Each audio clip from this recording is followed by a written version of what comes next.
In the heart of the Andes Mountains stands a silent witness to one of history's most transformative tales. Imagine a mountain that devoured millions of lives, yet fueled humanity's first truly global economy. A mountain whose silver veins would forge connections across 4 continents, forever altering the course of human civilization. The year was 1545.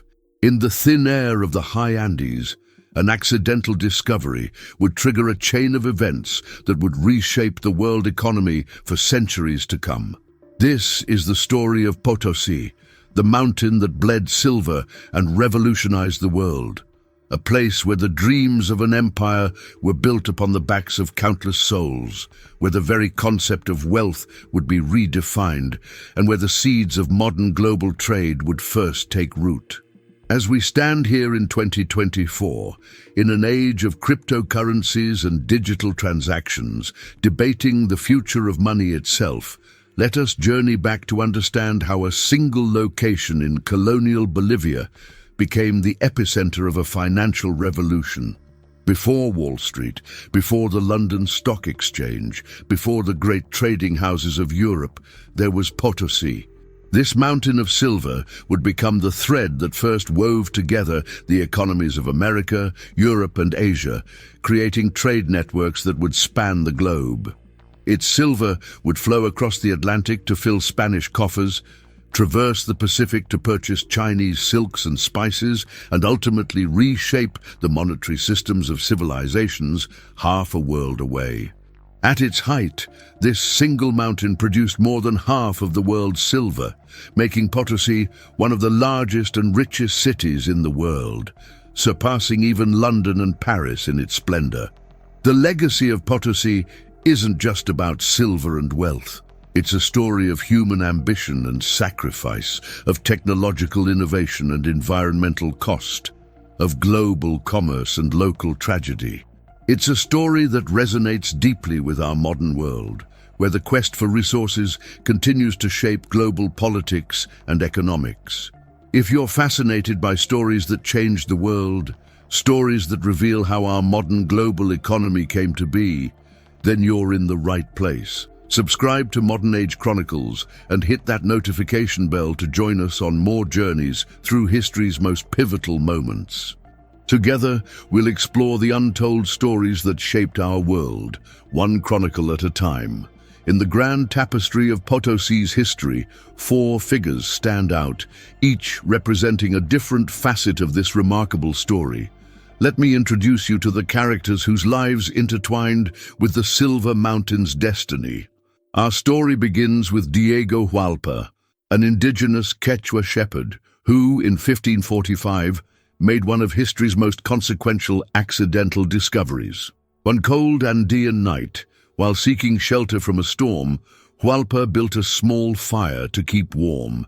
As the flames heated the mountainside, he witnessed something extraordinary. Streams of molten silver flowing from the rocks. This humble shepherd had unknowingly stumbled upon the world's richest silver deposit. His discovery would transform a barren mountainside into the economic center of the Spanish Empire, though he would see little of the wealth his finding generated. Hualpa's story exemplifies how the most profound changes in history often stem from the most unexpected moments. Then there's Francisco de Toledo, the iron-fisted viceroy of Peru from 1569 to 1581. Toledo fundamentally transformed the silver mining operation through the implementation of the meter system, perhaps history's most systematic form of colonial labor exploitation. Under his administration, indigenous communities were forced to send 1/7 of their adult male population to work in the mines. Toledo's system was a masterwork of colonial efficiency, combining ancient Incan labor practices with Spanish imperial ambitions. He created a bureaucratic machine that would extract both silver and human lives from the Andes for centuries to come. While Toledo never set foot in the mines himself, his policies would condemn generations of indigenous people to lives of hardship and early death. Bartolomé de Medina emerges as our third character, representing the technological revolution that made Potosí's massive silver production possible.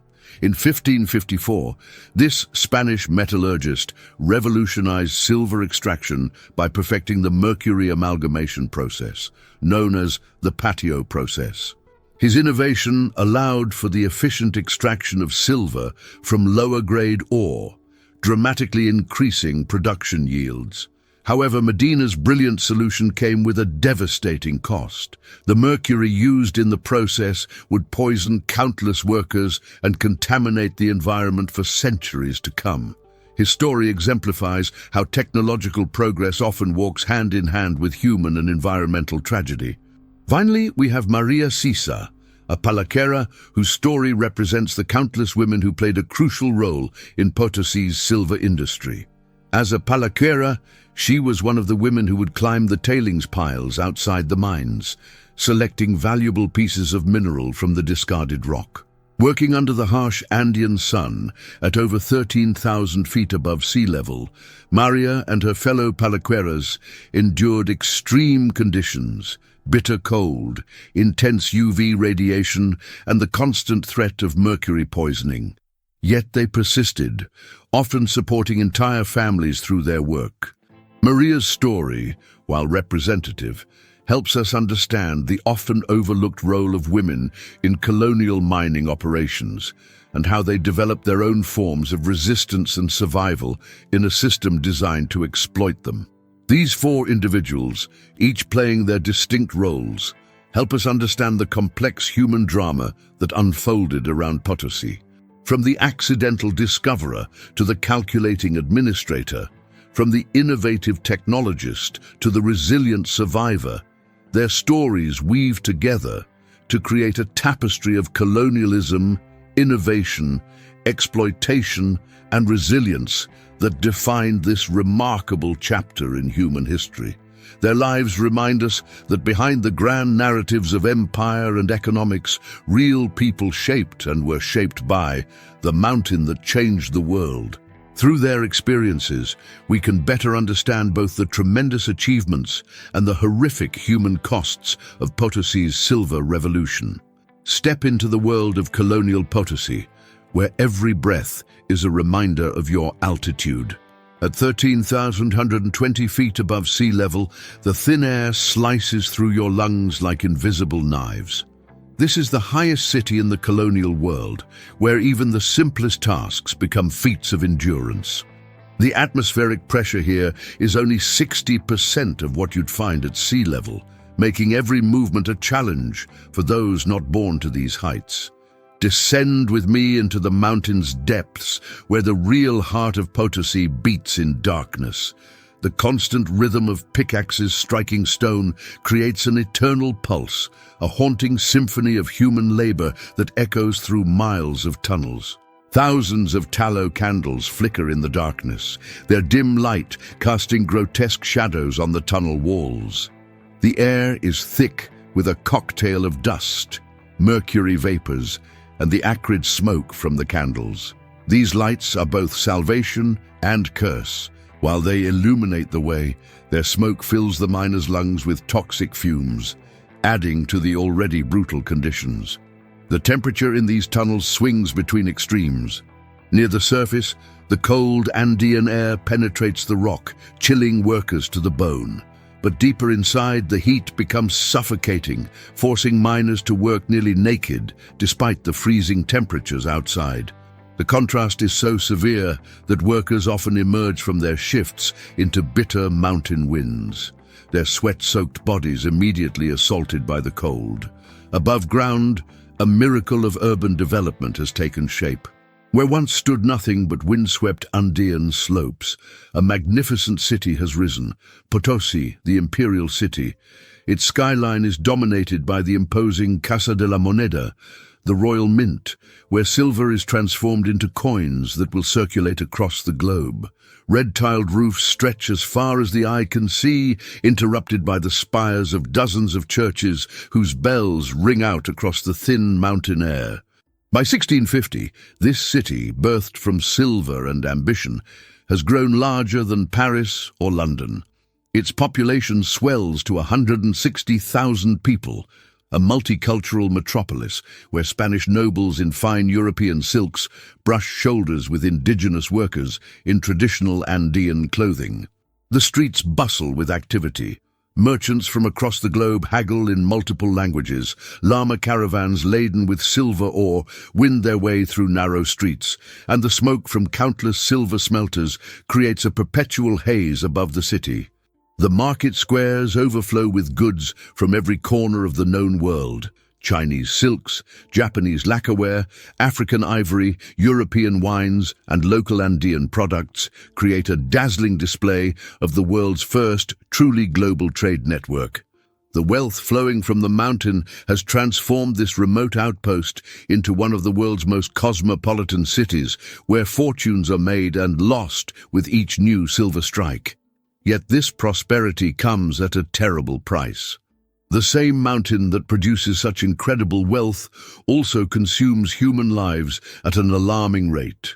The streets are filled with widows in black, and every family knows the cost of silver in blood and tears. The contrast between the opulent mansions of the Spanish elite and the humble dwellings of the indigenous workers tells its own story of inequality and exploitation.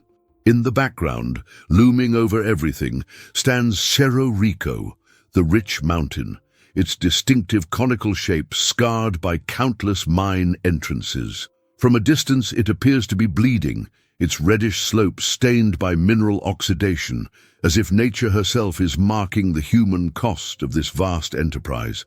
At night, the mountain glows with thousands of smelter fires, creating an otherworldly spectacle that earned Potosí its nickname, the city that lit the world.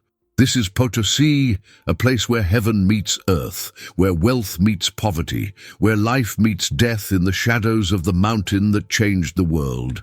A city that stands as testament to human ambition, innovation, and the terrible price of progress. The story of Potosí unfolds like a 5-act drama that forever changed the course of global economic history. Let me take you through this remarkable journey. It began on a cold Andean night in 1545, when indigenous shepherd Diego Hualpa's campfire revealed streams of molten silver flowing from the rocks. Word of this discovery spread like wildfire through the Spanish colonial network. Within months, what had been an isolated mountainside became the center of a silver rush that would dwarf anything the world had seen before. The Spanish crown quickly established control over the area, transforming a barren mountainside into what would become the world's most important mining operation. The discovery was so significant that Charles V, Holy Roman Emperor, added the title Rich Mountain of Potosí to the Spanish crown's official designation. By the 1570s, it became clear that the initial rush of easily accessible silver wouldn't last forever. Enter Viceroy Francisco de Toledo, who implemented one of history's most comprehensive forced labor systems, the mita. This system required indigenous communities within a 200-mile radius to send 1/7 of their adult male population to work in the mines. The mita combined the efficiency of Spanish colonial administration with the brutal reality of forced labor. Every year, thousands of indigenous men would make the long journey to Potosí, knowing many would never return. The system was so precisely organized that it became a model of colonial exploitation, ensuring a steady stream of workers for over 2 centuries. The introduction of mercury amalgamation in the 1570s marked a crucial turning point.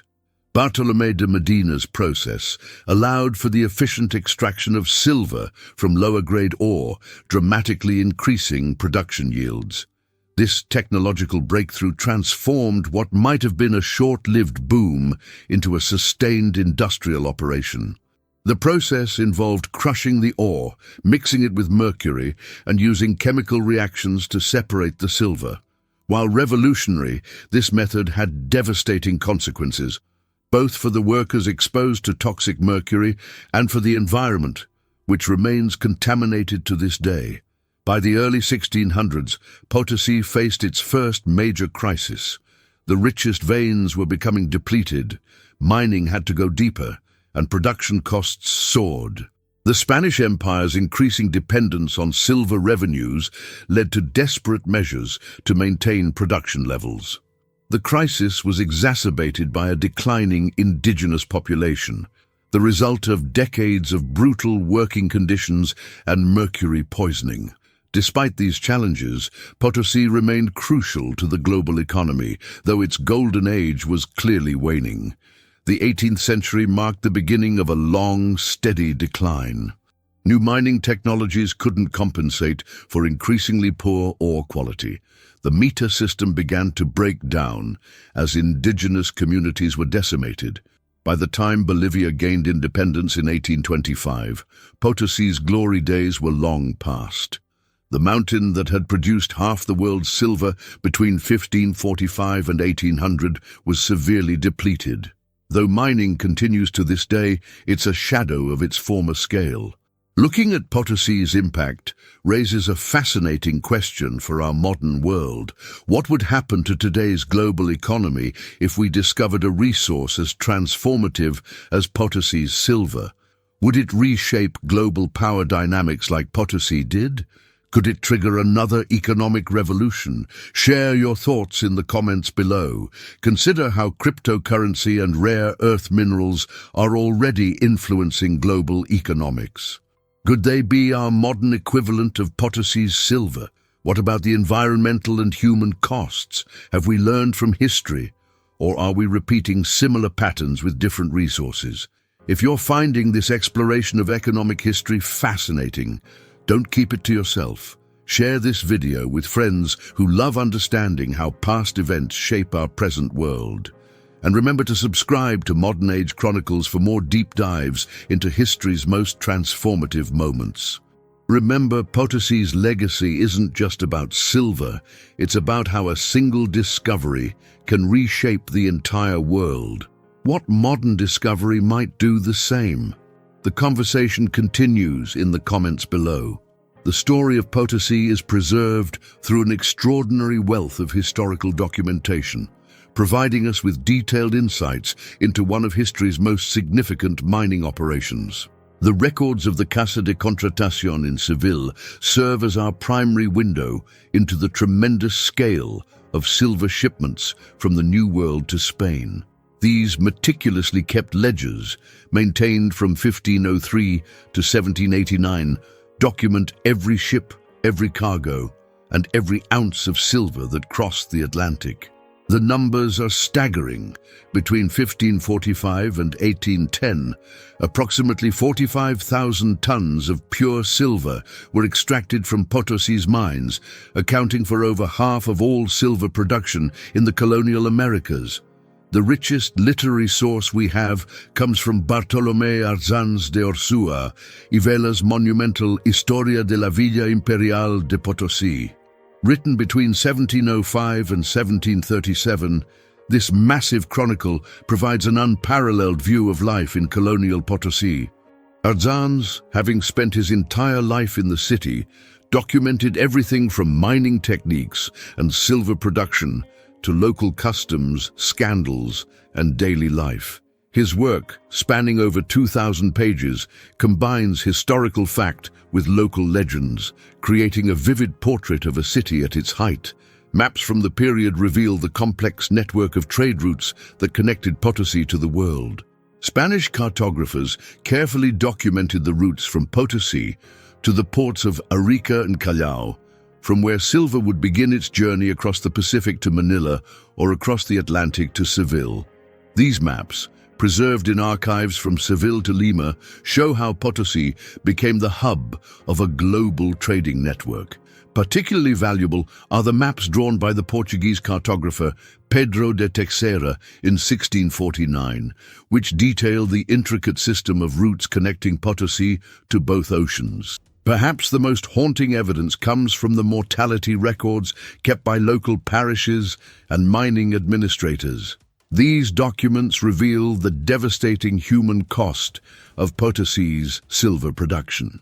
Parish death registers show mortality rates in mining communities that were often 10 times higher than in non-mining areas. The records of the mitre system, preserved in both local and Spanish archives, document the annual conscription of indigenous workers and their fate.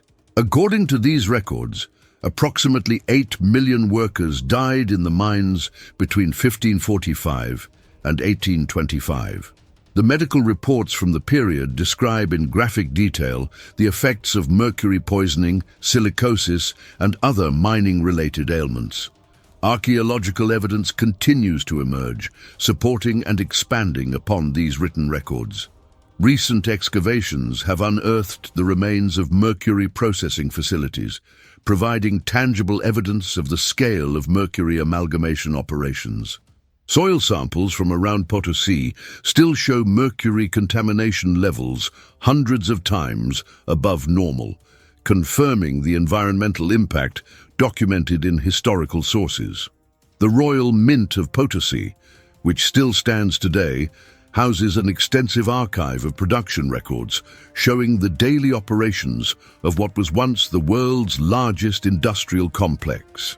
These records include details of silver assaying, coin production, and the complex bureaucracy that managed this enormous operation.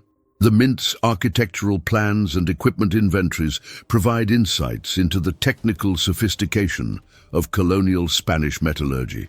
Personal accounts from the period also survive, including letters from miners to their families, administrative correspondence, and travelers' accounts. These documents provide intimate glimpses into the lives of those who lived and worked in Potosí. Particularly valuable are the writings of indigenous chroniclers like Felipe Guaman Poma de Ayala, who documented the exploitation of native workers and the destruction of traditional communities.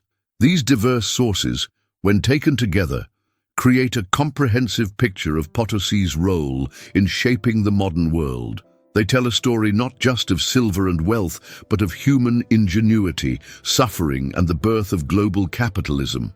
The documentation continues to yield new insights as historians apply modern analytical methods to these centuries-old records, helping us better understand this crucial chapter in human history.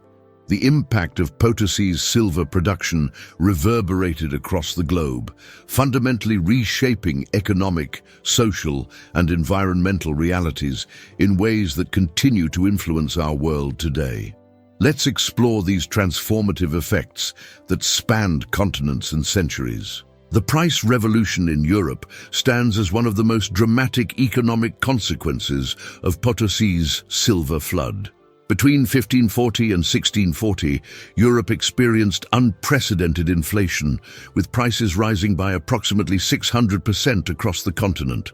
This phenomenon, known as the price revolution, was directly linked to the massive influx of American silver, primarily from Potosí. The Spanish Empire, ironically, suffered the most severe effects of this inflation.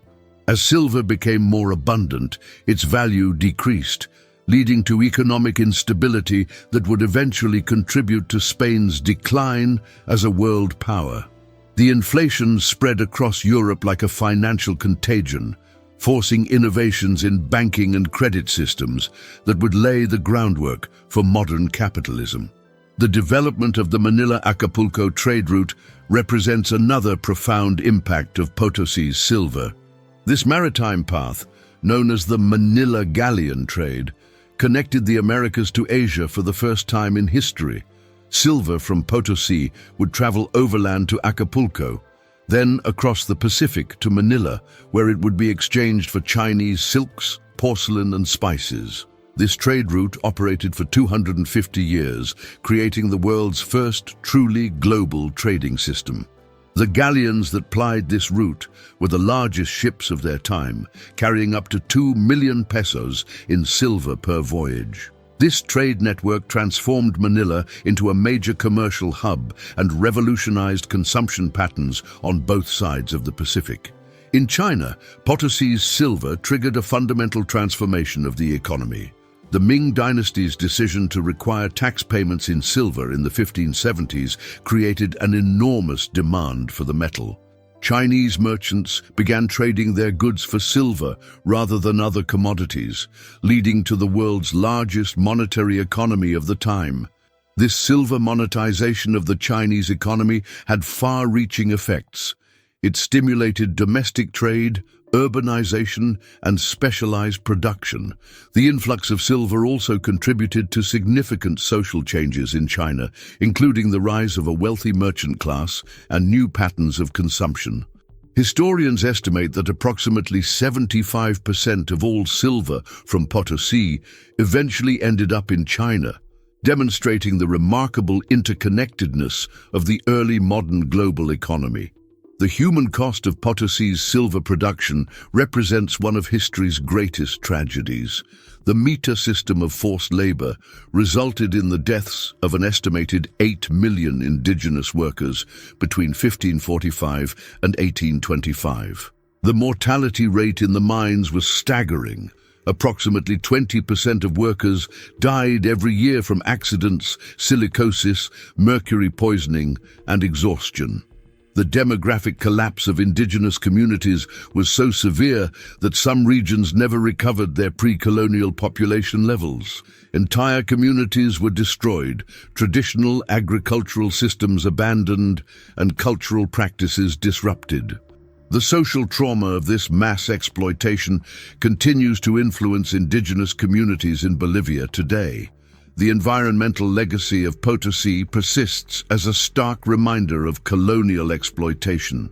Mercury contamination, used in the silver amalgamation process, has left an indelible mark on the region's ecosystem.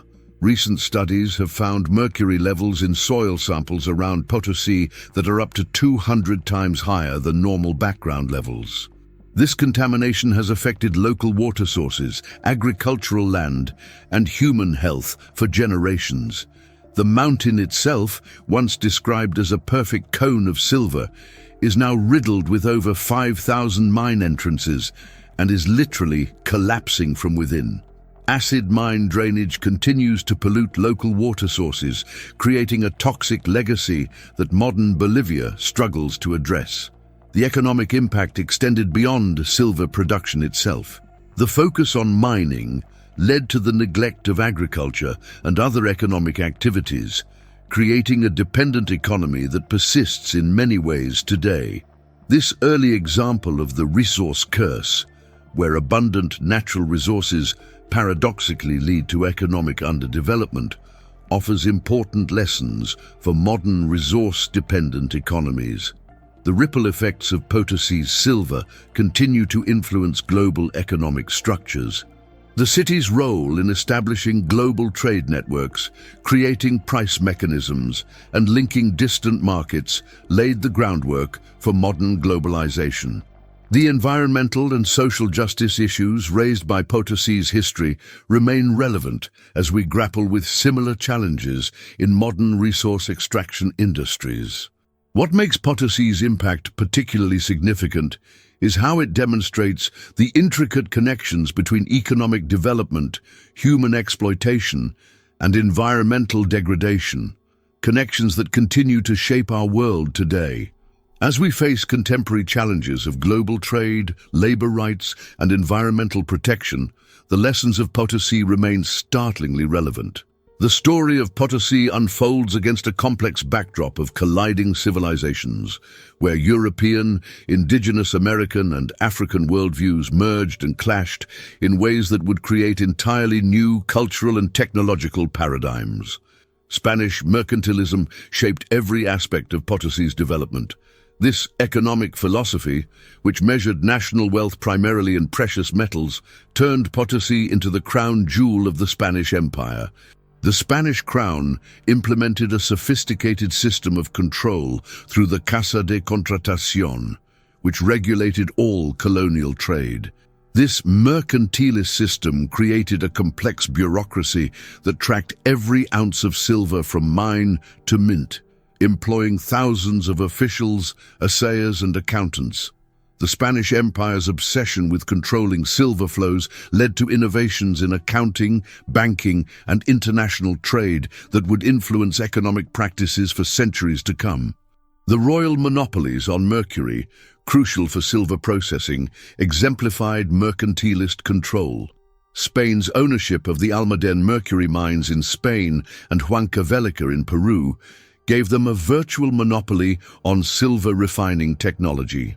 This control allowed Spain to dominate global silver production, though ironically, most of this wealth ultimately flowed through Spain to other European nations and China, funding their industrial and commercial development while Spain itself remained economically underdeveloped. Mining technology in 16th century Potosí represented a fascinating fusion of European and indigenous knowledge systems. The Spanish brought advanced metallurgical techniques from their long experience with mercury amalgamation in Almaden, while indigenous miners contributed their extensive knowledge of local geology and high-altitude mining techniques. This technological synthesis produced innovations unique to Potosí, such as the Huayras, wind-powered smelting furnaces that took advantage of the strong Andean winds to achieve the high temperatures necessary for silver smelting.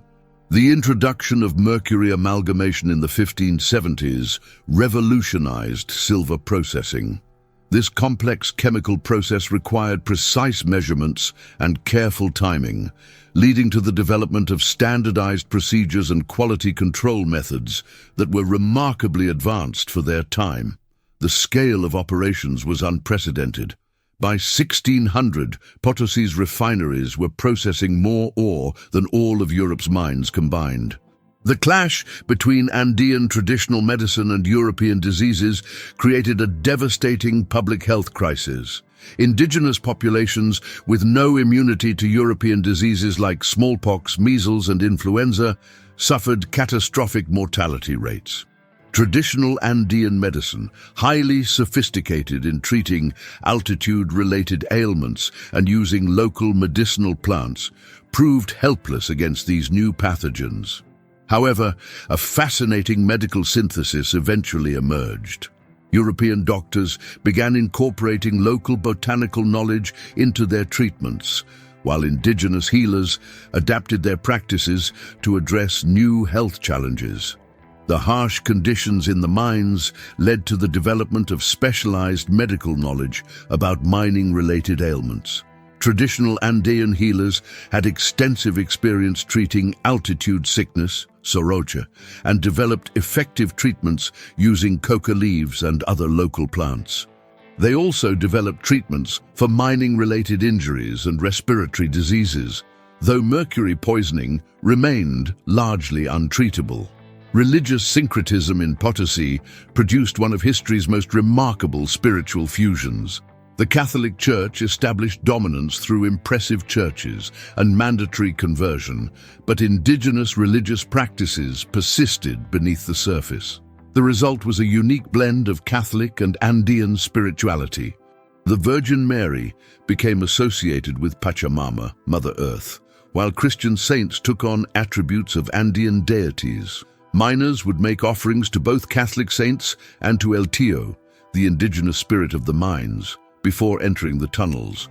This religious syncretism manifested physically in Potosí's architecture and art. Churches incorporated indigenous symbolic elements, while religious art featured distinctly Andean interpretations of Christian themes. The famous Virgen del Cerro painting, depicting the Virgin Mary as the Cerro Rico mountain itself, perfectly exemplifies this cultural fusion. The social structure that emerged in Potosí was equally complex. Spanish elite, Creoles, Spanish-born in America, mestizos, mixed heritage, indigenous peoples and African slaves created a highly stratified society with intricate social codes and customs. This social hierarchy was reflected in everything from clothing regulations to religious processions, yet it also produced unique forms of cultural resistance and adaptation. Language itself became a battlefield of cultural interaction. While Spanish was the official language, Quechua and Aymara remained vital for mine operations. A unique mining vocabulary emerged, combining Spanish technical terms with indigenous words for local minerals and techniques. This linguistic fusion reflected the broader cultural synthesis taking place in Potosí. The civilizational context of Potosí demonstrates how the collision of different worldviews, technologies, and belief systems can produce entirely new cultural forms. This process of cultural synthesis, though born of violence and exploitation, created enduring patterns that continue to influence Latin American society today. Understanding this context helps us appreciate how Potosí was not just a silver mine, but a crucible where modern Latin American civilization was forged. The legacy of Potosí continues to resonate powerfully in our modern world, particularly when we examine contemporary mining operations and resource-driven geopolitics. Let's explore these fascinating parallels and their implications for our future. Consider the Democratic Republic of Congo's cobalt mines, which currently produce 70% of the world's cobalt, a crucial component in lithium-ion batteries. Like colonial Potosí, these mines combine immense wealth generation with devastating human costs. Children as young as 7 work in hazardous conditions, extracting the mineral that powers our smartphones and electric vehicles. The parallel with Potosí's child laborers who worked as sorters and carriers in the 16th century is striking and troubling. The environmental impact patterns also show remarkable similarities. Just as mercury contamination from Potosí's silver processing continues to poison soil and water systems today, modern rare earth mining in China's Inner Mongolia has created vast toxic lakes that threaten local ecosystems. These environmental costs, like those of Potosí, extend far beyond the mining sites themselves, affecting global climate patterns and public health. Modern resource extraction continues to shape global power dynamics, much as Potosí's silver influenced colonial-era geopolitics. China's near monopoly on rare earth elements mirrors Spain's control of Potosí's silver, creating similar patterns of economic dependency and political leverage. The rush for lithium in Bolivia's Salar de Uyuni, ironically located near Potosí, demonstrates how the same region continues to play a crucial role in global resource politics. Labor exploitation patterns persist, though in more subtle forms. While the brutal meter system is gone, modern mining operations often rely on informal workers who lack basic protections and face hazardous conditions. In Peru's La Rinconada, the world's highest gold mine, workers still use the cachorreo system, working for 30 days without pay in exchange for a single day to mine for themselves, a system that eerily echoes colonial labor arrangements. The technological revolution of mercury amalgamation in Potosí finds its modern parallel in the development of new extraction technologies. Just as mercury amalgamation transformed silver mining, new technologies like lithium brine extraction and deep-sea mining are revolutionizing how we access resources. However, like their historical counterparts, these innovations often prioritize efficiency over environmental and human costs. The role of global trade networks shows striking continuity. Just as Potosí's silver connected Europe, America, and Asia through complex trade routes, today's resource markets create intricate global dependencies. The rare earth supply chain, stretching from mines in Africa through processing plants in Asia to manufacturing centers worldwide, mirrors the complexity of colonial silver routes. Corporate exploitation has replaced colonial exploitation, but many patterns remain similar. Just as the Spanish crown granted mining rights to private entrepreneurs while maintaining overall control, modern governments license multinational corporations while attempting to regulate their activities. The tension between national sovereignty and international capital continues to shape resource politics. The economic distortions caused by resource wealth, what economists now call the resource curse, remain remarkably consistent. Just as Potosí's silver wealth paradoxically contributed to Spain's economic decline, many modern resource-rich nations struggle with economic diversification and sustainable development. What lessons can we draw from these parallels? First, the importance of breaking historical patterns of exploitation. Some modern mining operations are attempting to implement more sustainable and equitable practices, learning from historical mistakes. Second, the crucial need for international cooperation in resource management. Unlike the colonial era, we now have the opportunity to develop global standards for labor rights and environmental protection. Looking forward, we must ask ourselves, can we create new models of resource extraction that avoid the devastating human and environmental costs of the past? As we transition to renewable energy and new technologies, how can we ensure that the resources needed for this transformation are obtained ethically and sustainably? If you found these historical parallels enlightening, please support Modern Age Chronicles by liking this video and subscribing to our channel. Hit the notification bell to stay updated on our latest historical investigations. Share this video with friends who appreciate how historical knowledge can illuminate contemporary challenges. Join us next time as we continue to explore the fascinating connections between past and present. Thank you for being part of our historical journey.